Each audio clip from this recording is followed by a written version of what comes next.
Good morning, children. Today we will start with the second portion of the third chapter, female reproductive system.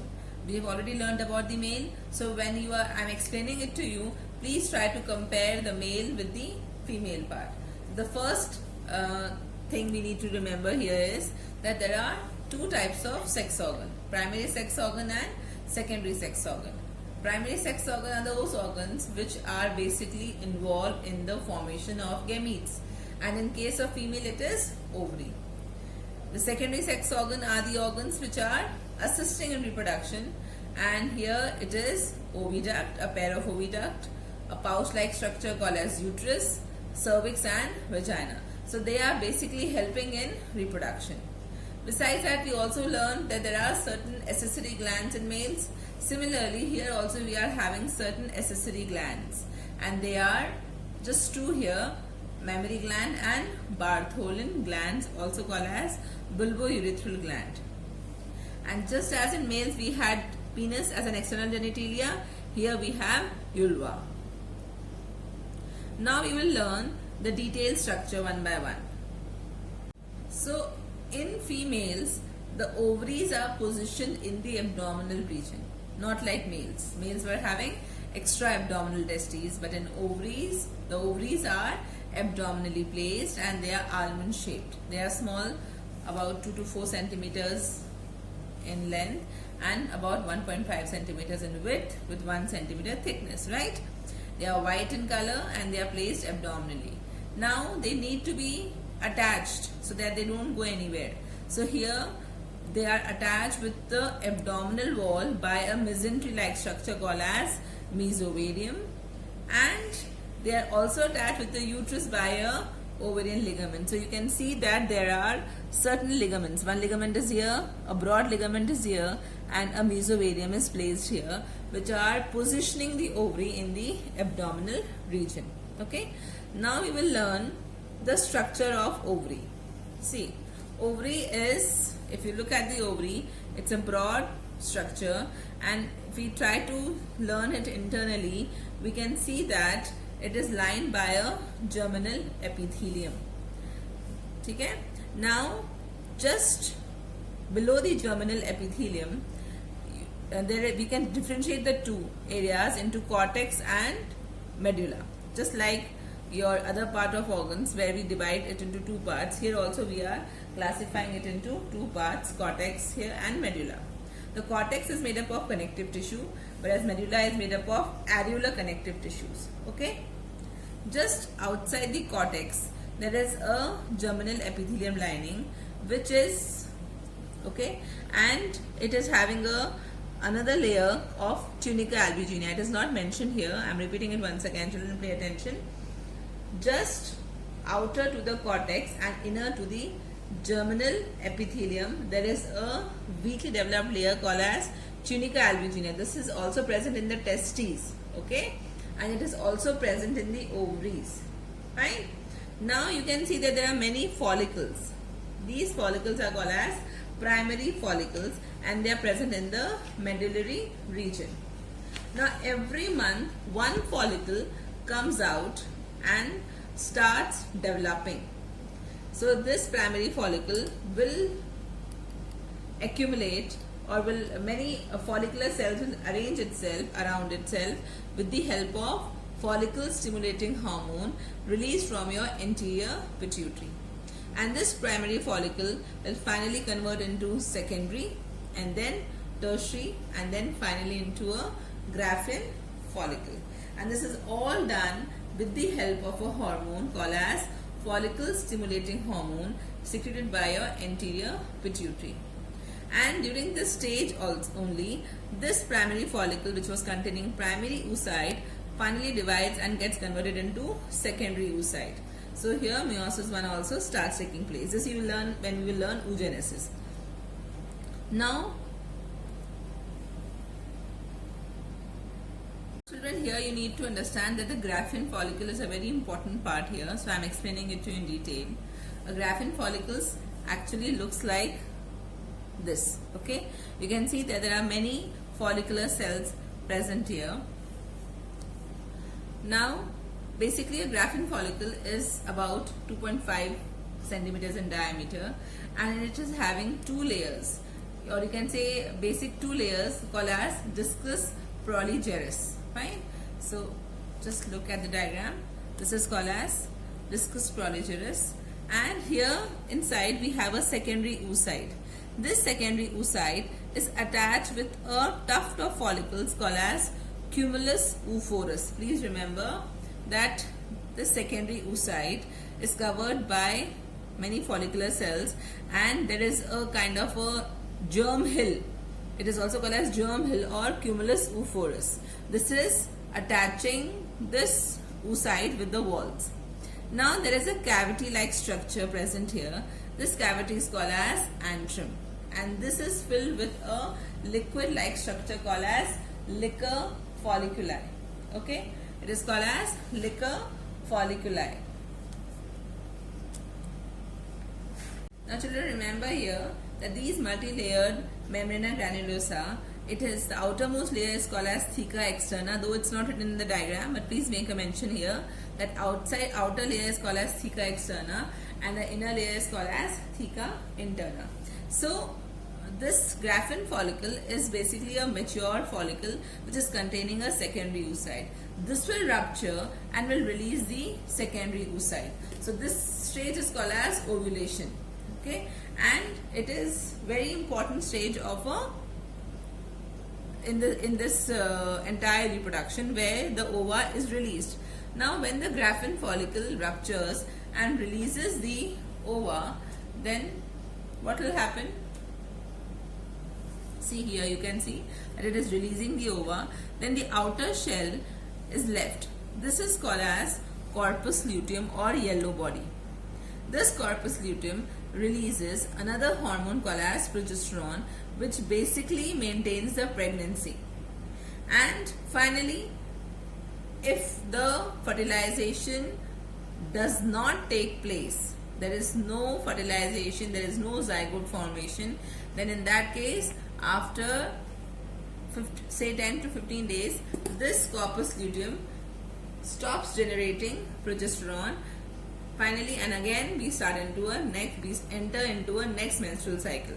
So basic function of progesterone is to maintain the pregnancy.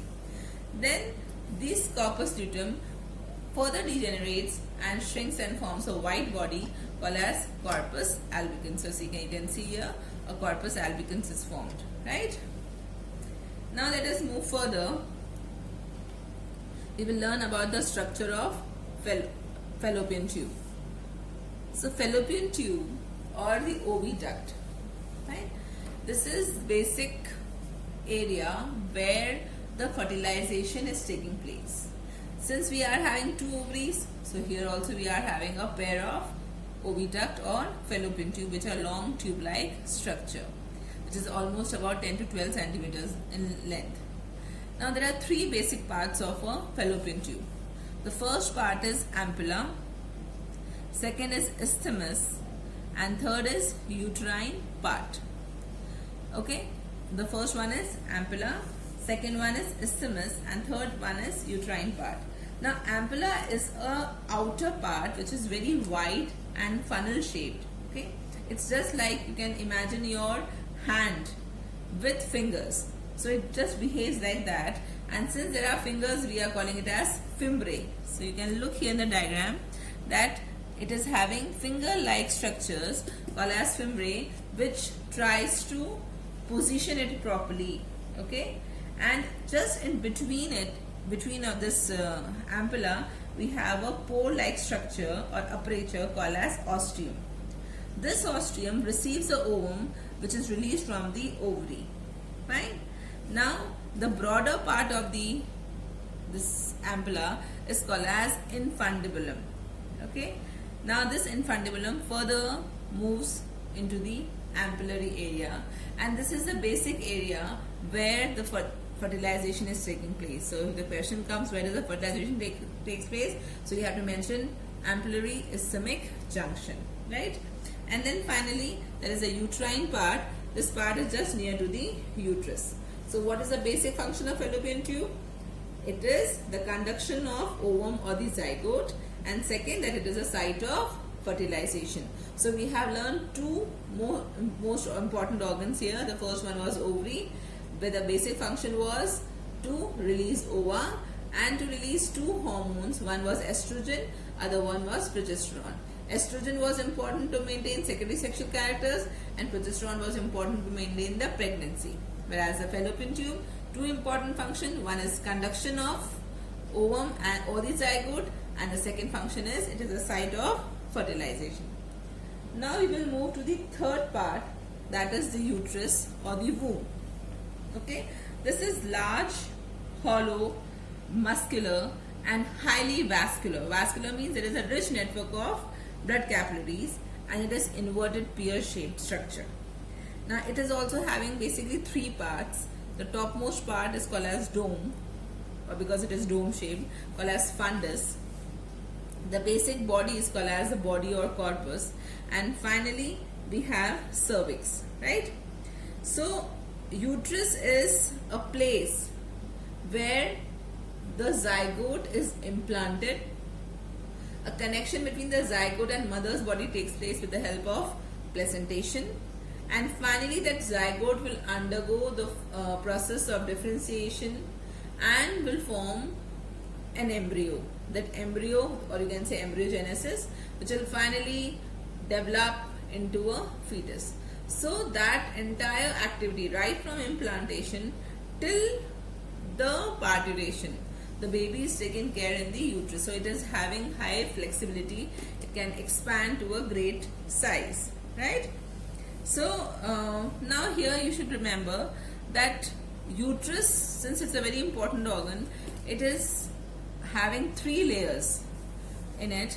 The first layer is called as, the outermost layer is called as perimetrium, the middle layer is called as myometrium, and the innermost layer is called as endometrium.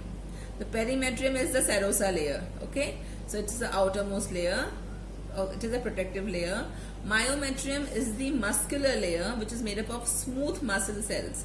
Now why smooth muscle cells? Because they will contract and relax and will push the baby out of the uterus. And the third layer is the endometrium, which is basically the innermost layer. It is highly vascular.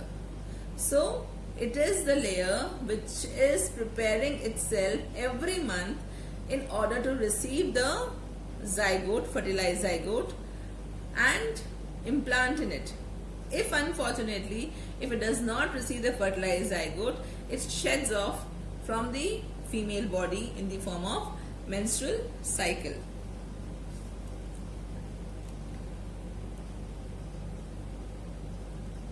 So here I'll just repeat one more time that this fundus is the basic and the most important part.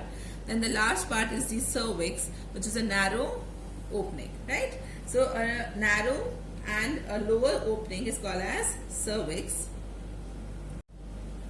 Now cervix opens in the body of uterus by internal OS. Now again, it's not mentioned here in the diagram. And it opens into the vagina by external OS. So we have two openings here. One is internal OS, another one is external OS. And the cavity of cervix is called as cervical canal, which is basically a part of birth canal. So now in short we can revise once again the function of uterus. The uterus or the endometrium of the uterus is the site of implantation where the fetal grows, is maintained throughout the pregnancy, and this also takes part in formation of placenta, and finally the myometrium contracts and expels the baby out of the uterus. Now let's talk about the vagina. Now vagina is again a tube-like structure which is about 7.5 centimeters long tube. It is highly, you can say, too much of folds are there, and these folds are called as vaginal rugae. Okay, so these folds are basically the mucous membrane folds, which are in the form of transverse folds called as vaginal rugae, and this vagina finally opens out by an opening called as vaginal orifice. This vaginal orifice is present in the external genitalia in the vestibular area. Okay, and this vaginal orifice is covered by a very thin membrane called as hymen. So basically, vagina is a copulatory canal where it receives the penis, right, during the copulatory act and receives the sperms. And from here, the sperms travel and move to the oviduct or the fallopian tube, where they get fertilized and a zygote is formed. That zygote will again travel back to the uterus and gets implanted. So this is the journey of a sperm right from the vagina to the oviduct and finally back into the uterus, right? Now we will learn the external genitalia, that is vulva. Now this is quite simple in females. Like in males, we had learned that the urine and the genital part is a common pathway. There we are calling it as urinogenital system. But here in female, we have two different openings. Okay. Now the place where the opening is taking place is called as vestibule. You can see this blue color area. This is called as vestibule, and this vestibule has two apertures. The upper aperture is called as urethral orifice, okay, and the lower aperture is called as vaginal orifice. Now this vaginal orifice is covered by a very thin membrane called as hymen. I discussed this earlier also. Now hymen is basically a covering which covers the vagina, and when the menstrual cycle begins, at that time there is a small aperture developed in the hymen so that the menstrual flow can go out of the body. And during the first intercourse, this hymen breaks. Okay, so sometimes it is considered as a you can say a test of virginity, but this is totally wrong here, because since it's a very thin membrane, it can break by any rigorous physical activity, by cycling, by sudden jerk, by riding a horse, or by swimming, or any other activity. So it cannot be considered as a test of virginity, and this is a question which is often asked in the board exams, right? Now just see here, children, this vestibule is in a depression, and it is covered by two lips like structure. The inner one is the smaller lip and the outer one is the larger lip. So the inner lip is called as labia minora, while the outer lip is called as the labia majora. See, the blue lip is called as the inner lip, labia minora, and the outer one is labia majora. The labia minora fuse anteriorly, okay, to form a skin fold called as prepuce. Now again, it's not given in the diagram. This prepuce is present just in front of the clitoris. So just here, these two lips are fusing here. This is called as prepuce. This is the most sensitive part of the female body. Just in front of it is another structure called as clitoris. So basically, clitoris is homologous to penis. Why? Why it is considered homologous to penis? Because it is also having corpora cavernosa. Just as the penis was having corpora cavernosa, same way it is also having corpora cavernosa, which is a connective tissue. Okay, so that is the reason we are considering clitoris or glans clitoris as homologous to penis. Now labia minora, as it is fusing anteriorly, similarly it is fusing posteriorly also, and this membrane is called as fourchette. Fine.